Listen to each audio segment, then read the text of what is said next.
भारत का एक ऐसा फाइटर जेट जो अभी उड़ा भी नहीं है, लेकिन चीन की नींद पहले ही उड़ाने लगा है। एक ऐसा प्रोजेक्ट जिसे कुछ साल पहले लोग सिर्फ सपना कह रहे थे, आज वही दुनिया की सबसे बड़ी डिफेंस रिपोर्ट्स में चर्चा का विषय बन चुका है। कहा जा रहा है कि भारत का एमका चीन के स्टेल्थ फाइटर जेट को सीधे चुनौती दे सकता है। लेकिन सवाल है, जिस देश ने अभी तक अपना खुद का स्टेल्थ फाइटर ऑपरेशनल नहीं किया, वो अचानक चीन जैसे देश को कैसे चैलेंज कर सकता है? क्या एमका सच में गेम चेंजर है, या फिर ये सिर्फ हेडलाइंस का हाइप है? और सबसे बड़ा सवाल, अगर ये जेट सफल हो गया तो एशिया की एयर पावर बैलेंस पूरी तरह बदल सकती है। आज हम बात करेंगे भारत के सबसे ambitious fighter jet project एमका advance medium combat aircraft की। सबसे पहले समझते हैं एमका आखिर है क्या। एमका भारत का indigenous fifth generation stealth fighter jet program है, यानी ऐसा लड़ाकू विमान जिसे रडार पर पकड़ना मुश्किल हो, जो दुश्मन की सीमा में क्वाइटली घुस सके, स्ट्राइक कर सके और वापस निकल सके। आज दुनिया में ऐसे एयरक्राफ्ट बहुत कम देशों के पास है। अमेरिका के पास F-35 और F-22 राप्टर, चाइना के पास J-20, रशिया के पास सुखोई 57 और अब इंडिया इस एलाइट क्लब में एंट्री लेना चाहता है।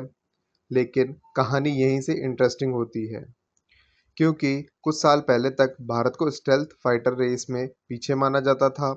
लोग कहते थे इंडिया अभी तेजस को स्केल ही नहीं कर पाया, स्टेल्थ जेट कैसे बनाएगा।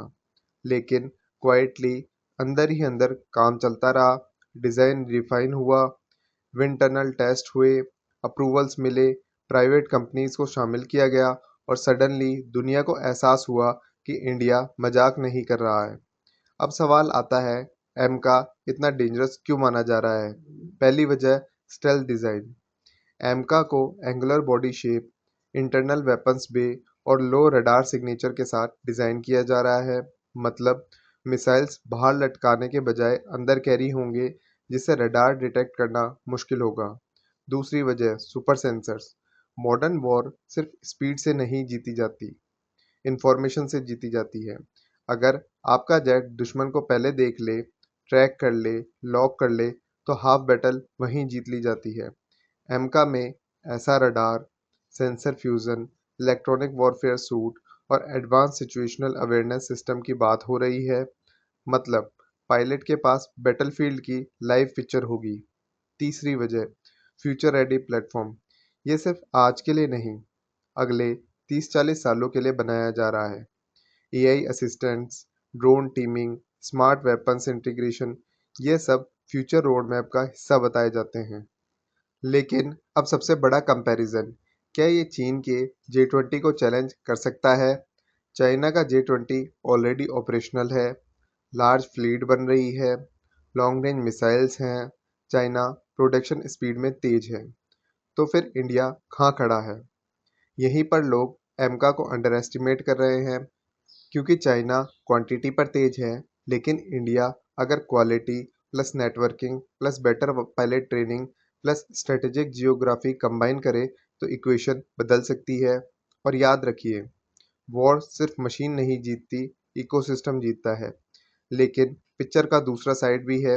एमका अभी सर्विस में नहीं आया, अभी prototype phase, testing, engine selection, timelines, ये सब बड़ा चैलेंज है। सबसे बड़ा चैलेंज है इंजन। स्टेल्थ जेट का दिल उसका इंजन होता है। पावरफुल भी चाहिए, रिलायबल भी, लो सिग्नेचर भी, मेंटेनेंस फ्रेंडली भी। अगर इंजन डिले हुआ तो पूरा प्रोजेक्ट डिले हो सकता है। दूसरा चैलेंज, टाइम। जब तक एमका आएगा, चाइना तब तक नेक्स्ट जनरेशन सिस्टम पर मूव कर सकता है। यानी रेस स्टैटिक नहीं है, अपोनेंट भी भाग रहा है। तो क्या ये सिर्फ हाइप है? नहीं। तो क्या ये गारंटेड सक्सेस है? वो भी नहीं।